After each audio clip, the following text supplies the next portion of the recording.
성도님 안녕하십니까? 안녕하세요. 네, 행복한 안식일입니다. 네, 이 안식일 시작하는 시간에 하나님의 성전을 찾으신 여러분을 다시 한번 진심으로 환영합니다. 네, 정말 한 주 동안 너무 고생 많으셨죠? 네, 그런데 하루 날씨가 너무 좋아서 그런지 밖에 나가 보니까 하루가 다르게 식물들이 쑥쑥쑥쑥 자라는 게 이제 보여서 제가 도시에서는 잘 못 느꼈던 것 같습니다.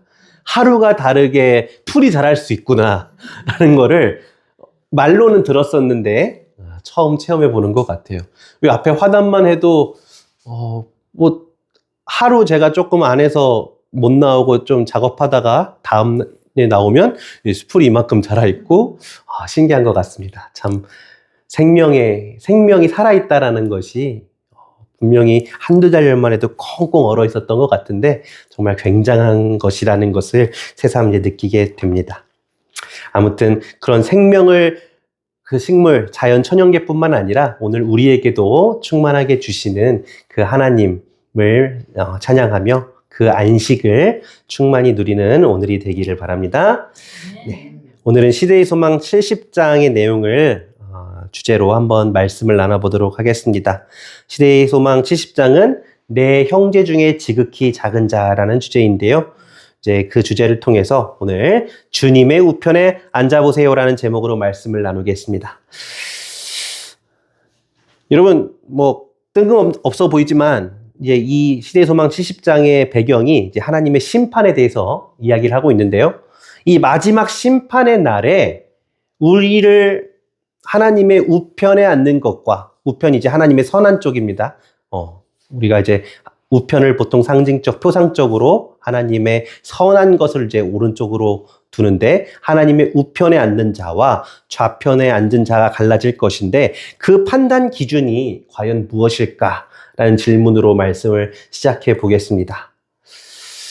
예수님께서 최후의 날에 있을 큰 판결이 이 시대소망 70장에 본문의 근거로 했을 때 단 한 가지에 의해서 결정된다고 말씀을 하셨어요.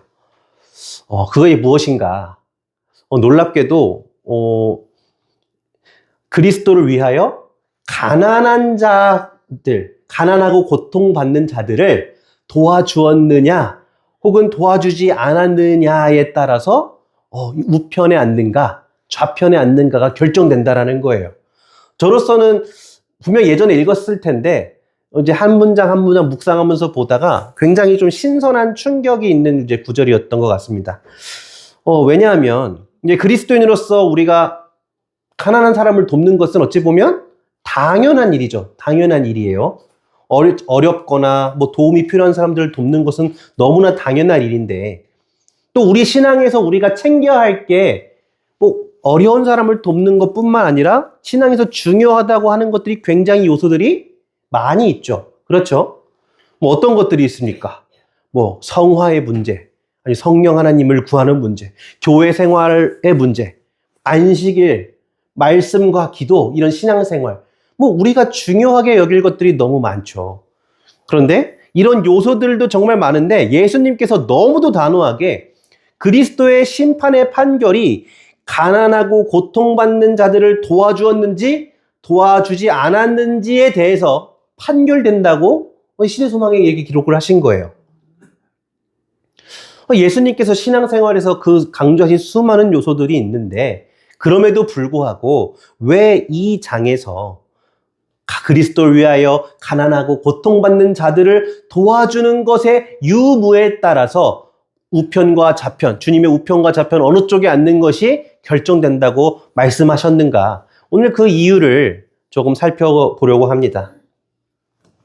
제가 개인적으로 묵상하다가 든 생각은 바로 이 문제가 신앙의 중심을 차지하고 있는 문제다라고 생각이 들었어요. 이 문제, 가난한 자들, 어려운 사람을 돕는 것이 신앙의 중심을 차지하고 있는 문제다. 다시 말하면 우리가 하고 있는 이 모든 신앙을 압축하면 두 가지가 나온다고 우리가 배웠죠. 두 가지 율법으로, 계명으로 요약되는데 첫 번째는 하나님을 사랑하고 두 번째는 이웃을 사랑한다고 했는데 하나님을 사랑하는 것은 너무 당연하죠. 하나님을 사랑하는 것은 너무 당연하고 그럼 우리가 어떻게 우리의 이웃을 사랑하는가 라고 했을 때에 우리는 필연적으로 가난하고 도움이 필요한 이웃을 도와줘야 된다는 것입니다. 이 이웃을 내 몸과 같이 사랑하고 그들을 돌보는 참 사랑이 우리 신앙에 남아 있어야 된다는 것이죠. 그러므로 내 이웃을 돌보는 것, 가난하고 고통받는 자들을 도와주는 것은 우리 신앙의 핵심인 것입니다. 핵심이요, 우리 신앙의 진수인 거예요. 우리가 이 신앙을 어떻게 나타낼 것인가 라고 했을 때 바로 이 모습이 우리 신앙의 중심이 되어야 된다는 것입니다. 예수님께서는 그분의 가르침을 우리가 지식으로 알고 있는 것이 아니라, 그렇죠? 지식으로 누구 도와야지, 뭐 착하게 살아야지, 어떤 이론적인 부분이 아니라 반드시 그것이 우리 삶에서 실현되어야 된다고 지금 말씀하시는 것입니다. 도와야지 머릿속에 남는 것이 아니라 예수님께서 실제로 도와주어야 한다라고 말씀하신 것이죠. 여러분, 그래서 우리의 신앙의 지식과 신앙적 지식과 지식을 적용하는 것은 어떻게 보면 같아 보이는 걸 수도 있지만 다른 부분이라는 것을 이야기하는 것입니다. 같은 것 같은데 알면 하지 않을까? 내가 몰라서 못하는 것이 아닐까라고 우리가 생각할 수 있지만 우리가 이것을 지식으로 아는 것과 그것을 적용하는 것은 굉장히 다른 문제라는 거예요.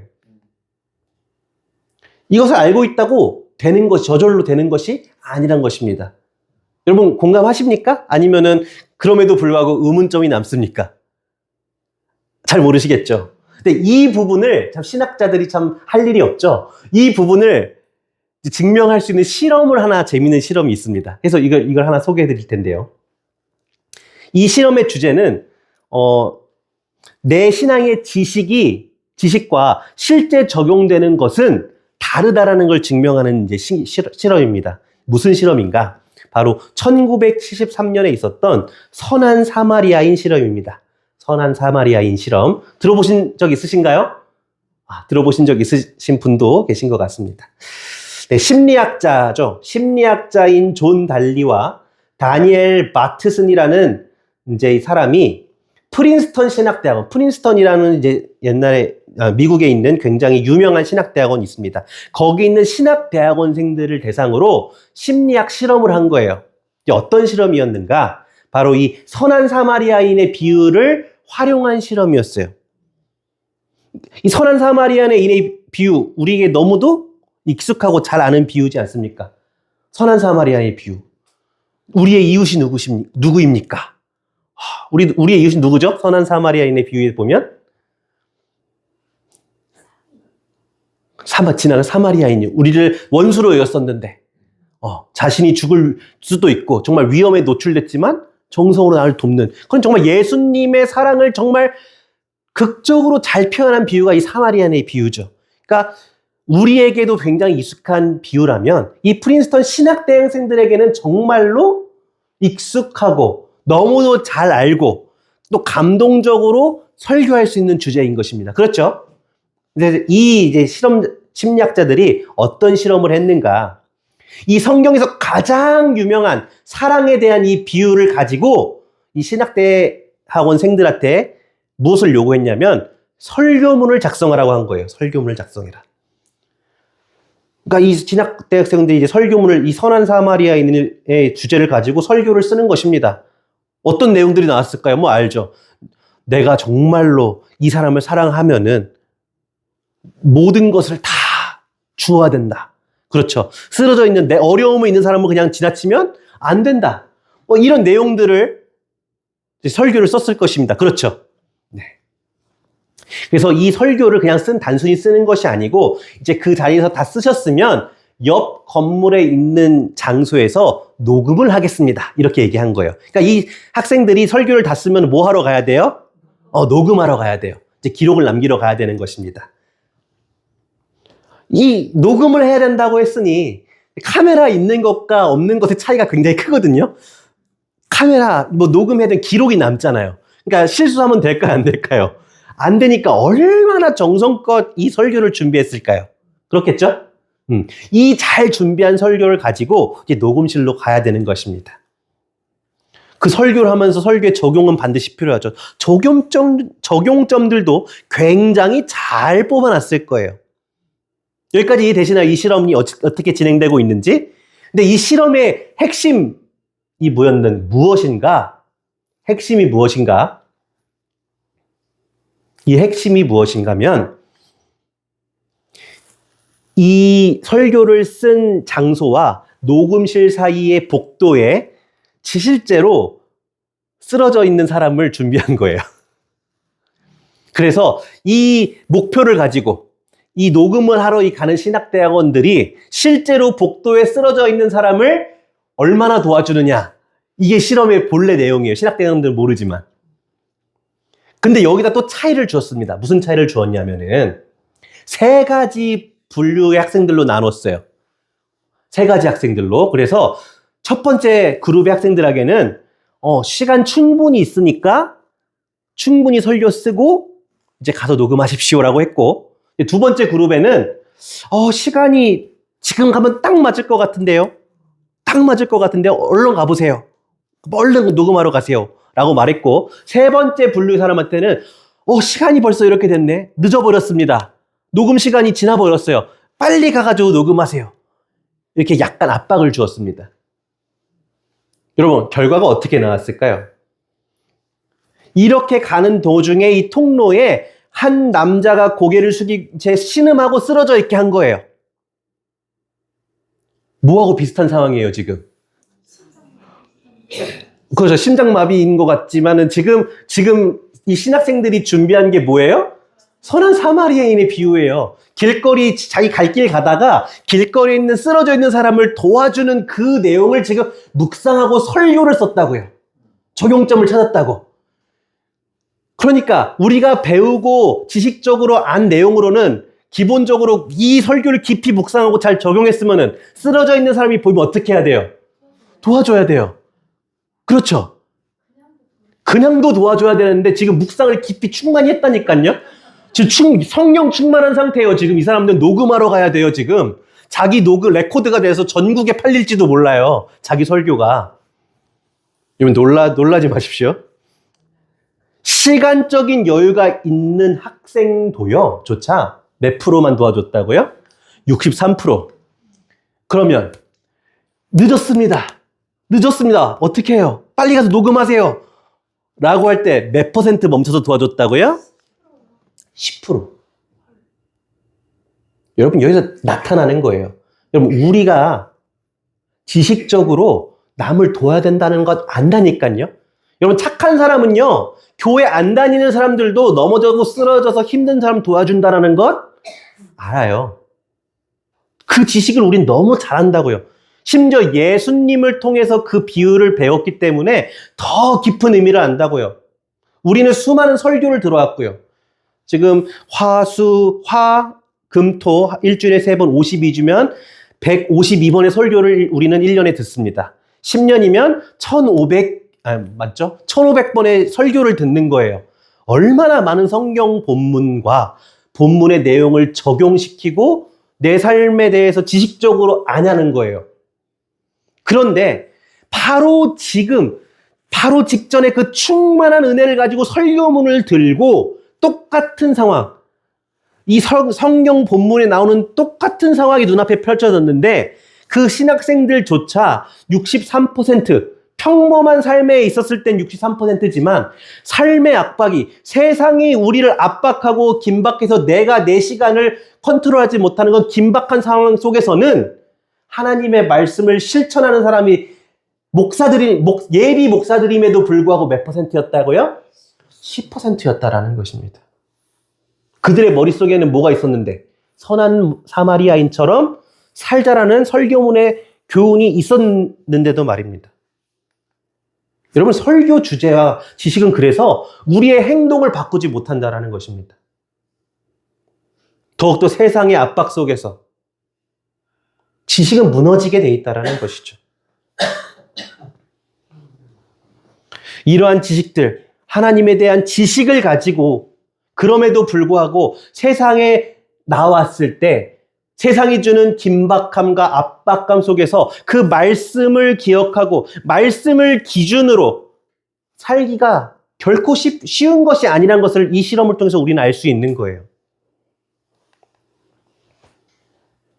우리가 좋은 목사님의 설교를 많이 듣고 말씀을 스스로 읽고 묵상하고 예수 그리스도에 대한 지식을 충만하게 알고 있다고 하더라도 세상 속에서 살아나갈 때에 이 그리스도에 대한 예수님을 지식이 아닌 삶으로 적용시키기는 결코 쉬운 문제가 아니라는 것입니다.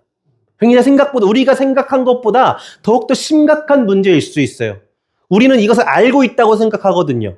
그리고 잘하고 있다고 생각할 수 있거든요.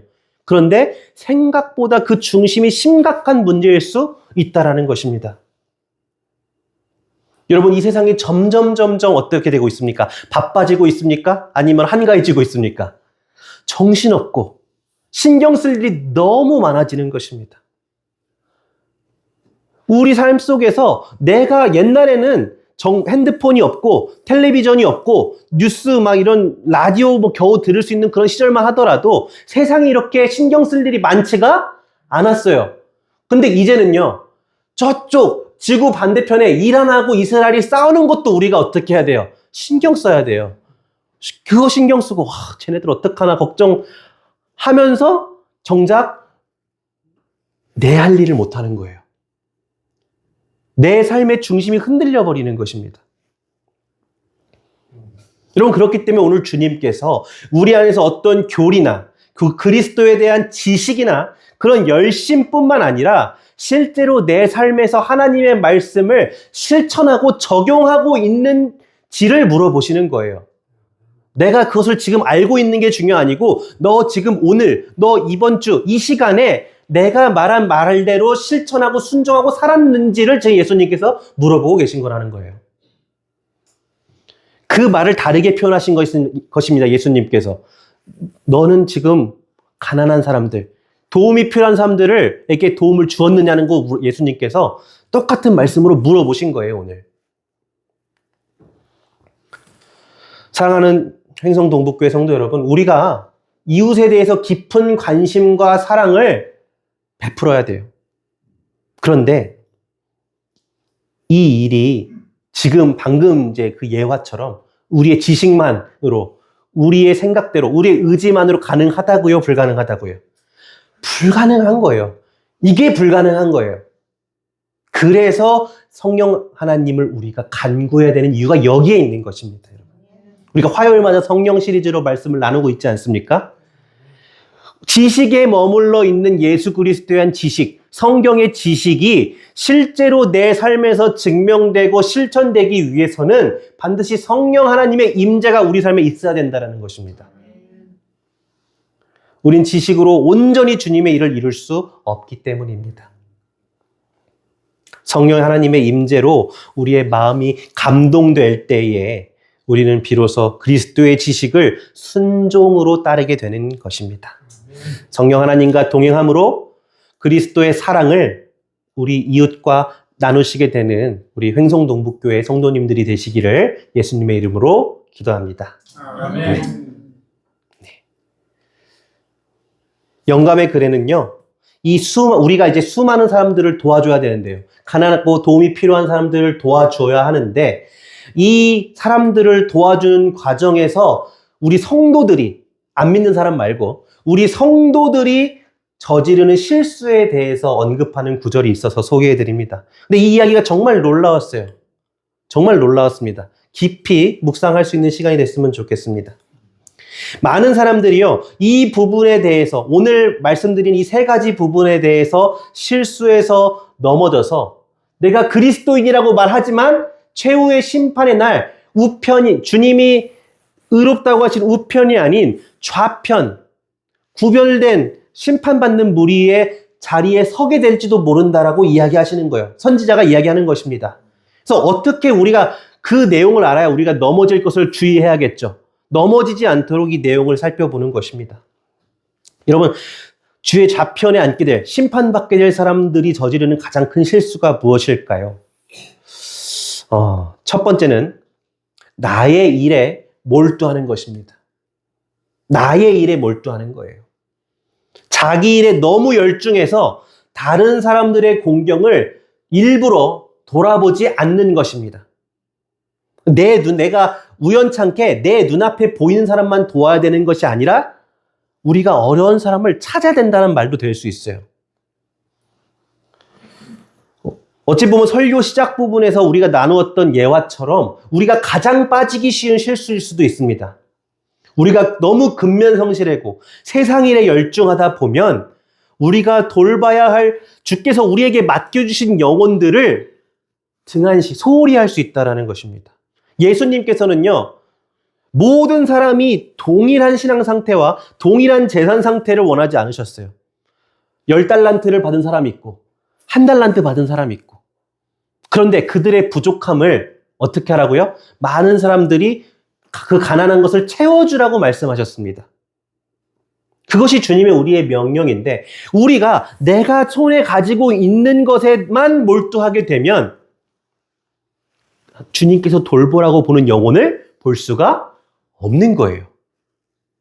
바로 그런 사람들이 그리스도의 왼편에 있는 자라고 선지자가 이야기하고 있는 것입니다. 영감의 글을 살펴보도록 하겠습니다. 그리스도의 왼편에 있는 자들, 즉 가난하고 고통받는 사람들 가운데 계신 그리스도를 등한히 한 자들은 그들의 죄악에 대하여 깨닫지 못하였다. 사단은 그들을 눈멀게 하였고 그들은 저희가 저희 형제들에게 무엇을 빚지고 있는지 깨닫지 못하였다. 깨닫지 못한 게 무엇인지가 이 노란색에 나온 부분입니다. 그들은 자기 일에 열중하여 다른 사람들의 공경을 돌아보지 않았다. 선지자는 분명히 이야기하는 거예요. 이웃의 공경을 돌아보지 않는 사람들은 누구를 등한히 한 사람들이라고요? 예수님을 등한히 한 자들이라고요. 예수님을 등한히 한 자라고요. 그러면 우리가 이 세상을 살아갈 때 우리의 시선을 어디에 두어야 되는지가 명확해지는 것입니다. 그 우리의 시선을 어디에 두는 것이 우리의 최후의 결과에 매우 중요한 결과를 가를 수 있는 요인이 될 수도 있는 것이죠.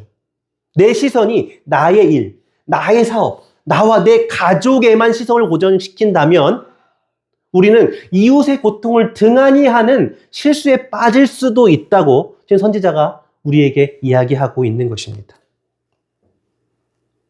이것이 이제 첫 번째 우리가 빠질 수 있는 실수입니다. 두 번째는 무엇인가? 처지를 바꾸어 생각하지 않는 것. 이것이 무엇인가? 다른 사람들의 어려움에 대해서 무관심하고 가난한 사람들의 처지를 바꿔서 그 사람의 입장과 바꿔 생각하지 않는 것입니다. 이 실수를 조금 더 쉽게 말하면 나는 잘하는데 너는 왜 못하냐라는 거예요. 우리 그런 적 있나요? 똑같은 상황입니다. 똑같은 상황인데 나는 쎄빠지게 고생해서 나는 했어요. 근데 저 사람은 딱 보니까 게을러 보여요. 그러니까 게으름 피우다가 저 사람은 뭐 했어요? 잘 못했어. 그럼 우리 마음속에 무슨 들어요? 나는 열심히 했는데 너는 왜 못해? 똑같은 상황인데. 네. 그 이야기를 하는 거예요. 너의 어려움과 너의 죄는 뭐 때문이다? 너가 게을렀기 때문이야. 혹은 너의 의지가 약했기 때문이야. 그래서 그거는 다 누구 책임이야? 열심히 안 한? 너 책임이야. 나처럼 잘해야지. 요 얘기를 지금 하시는 거예요, 예수님께서. 우리가 이런 마음을 가질 때요, 남을 긍휼히 여기는 마음, 자비심 가질 수 있을까요, 없을까요? 있으면 안 돼요, 없어요. 없어요. 우리가 이렇게 마음이 완악해서 다 네 책임이다라고 하면은 저 사람이 지금 가난하고 불쌍한 거를 불쌍하게 여길 수가 없는 거예요. 도와줘야 되는데 그거 다 네 책임이지. 다 인과응보야. 그렇게 되는 거예요. 우리는 현 상황에서 나의 신앙을 만족하는 것뿐만 아니라 어려움에 빠진 형제를 이해하기 위해서 노력해야 돼요. 사실 그걸 누가 하신 거예요? 예수님이 하신 거예요. 예수님이 우리 이해하시려고 하나님이신데 이 죄악된 몸의 인간의 모습으로 오셔서 이 땅에 오셔서 인간 체험을 하신 거예요. 100% 똑같이. 그렇죠? 그래서 우리는 어렵고 가난하고 설령 내 머리로 이해하지 못할 것 같더라도 그 어려운 사람을 돕기 위해, 이해하기 위해 최선을 다해야 된다라는 거예요. 이 부분에 대해서 엘렌 화이트는 다음과 같이 기록합니다. 그들 자신을 가난한 사람의 처지와 바꿔 생각하지 않는다. 우리가 저지르는 실수가 이거라는 거예요. 우리는 가난한 사람들의 처지와 바꿔서 생각하지 않는데요. 그들은 가난한 자의 유혹과 투쟁을 이해하지 않으므로 저희 마음에서 자비심이 소멸되었다. 가난한 자들은 생활을 압박하는 가난을 느낄 수밖에 없으므로 종종 시험에 들어 시기하고 질투하며 사악한 억측으로 가득 차게 된다. 여러분, 저 사람이 왜 저렇게밖에 행동할 수 없냐면요, 이 삶이 너무 힘든 거예요. 이 세상이 너무 나한테 공격적이야. 이 사람은 살아남기 위해서 발버둥 치는 거거든요. 내 몸에 가시를 두르고 있지 않으면 세상 사람들이 다 그 사람을 너무 쉽게 공격하기 때문에 자기를 보호하기 위해서 가시를 두르고 있다고요.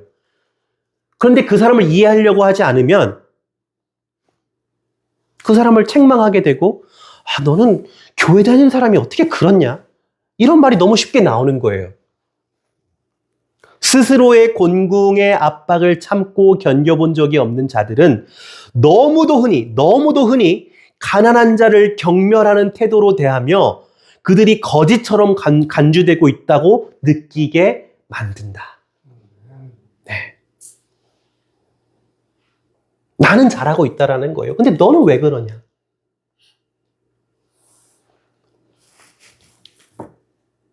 이러한 말이요, 바로 이러한 태도가 바로 그리스도인으로서 나를 높이고 교만한 태도라고 지금 선지자는 이야기하고 있는 것입니다.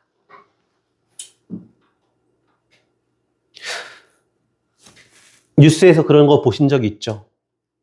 사회적 문제가 되는 문제. 예를 들어 같은 아파트 단지인데 임대 아파트와 임대가 아닌 아파트를 나누고 경제적인 걸로 이게 가르는 것이 사회적 문제가 되고 있지 않습니까? 여러분, 이런 마음이 가난하고 상처 많은 사람들 가까이 하면은 사실 편한가요? 불편한가요? 불편해요. 왜냐면은 굉장히 예민하기 때문에 말 하나 실수하면은 싸움이 되거든. 그러면 우리나라에 그런 말 있잖아요. 똥이 무서워서 피하는 게 아니라 더러워서 피한다고. 이 사람이랑 가까이 있으면 자꾸 싸움 되니까 어떻게 하는 거예요? 그냥 멀리 떨어뜨려 놓는 거예요. 근데 그러면 지금 된다고 하는 거예요? 안 된다고 하는 거예요? 다른 세상 사람은 그래도 되지만 나를 사랑하는, 예수님을 사랑하는 그리스도인은 적어도 그렇게 하면 된다고 안 된다고요? 안 된다고요. 그 사람을 이해하려고 해야 되는데 우리는 그것이 피곤한 과정이기 때문에 밀어놓는 거예요. 그리고 이 사람과 싸우지 않으면 어떤 겁니까? 나는 잘하고 있네 라는 생각이 드는 거죠. 갈등을 피하는 것이, 갈등이 일어나지 않는다고 해서 내가 화를 내지 않고 내가 불편한 것이 아니란 이야기를 하는 것입니다. 우리는 가난한 사람들, 심령이 가난한 자들을, 그들의 상황을 이해하기 위해서 더욱더 적극적으로 나서며 그 사람의 처지를 바꾸어서 생각하는 그 노력을 우리가 해야 된다라는 것입니다.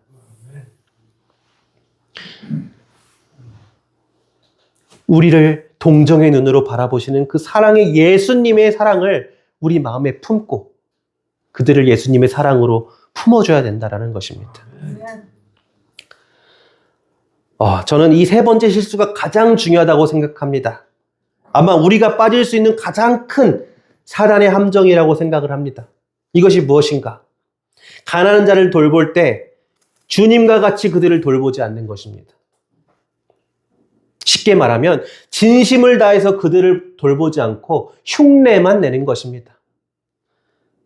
남은 것만 주고 인색하게 가는 것입니다.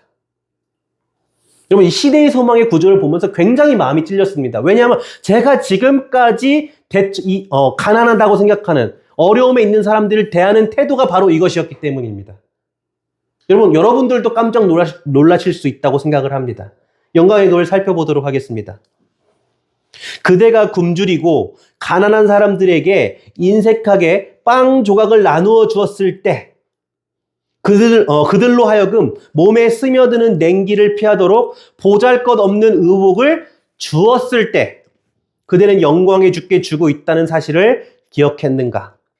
그대의 생애 동안 나는 이 고통당하는 사람 가운데서 그대와 가까이 있었으나 그대는 나를 찾지 않았다. 그대는 나와 친근하게 교제하지 않았다. 나는 그대를 알지 못한다.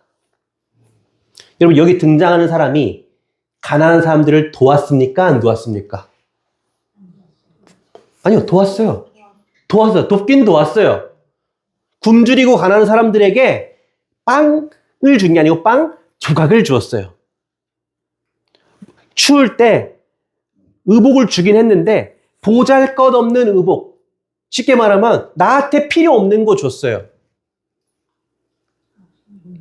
주기는 줬는데 나한텐 필요 없는 거, 나한테 그다지 소중하지 않는 것을 주고 나는 도와주었다라고 생각했다라는 거예요. 그런데 그것을 보고 예수님께서 지금 말씀하시는 것입니다. 나는 그들과, 그 가난한 사람들과 함께 있었고 가까이에 있었는데 너는 나와 교제하지 않았다.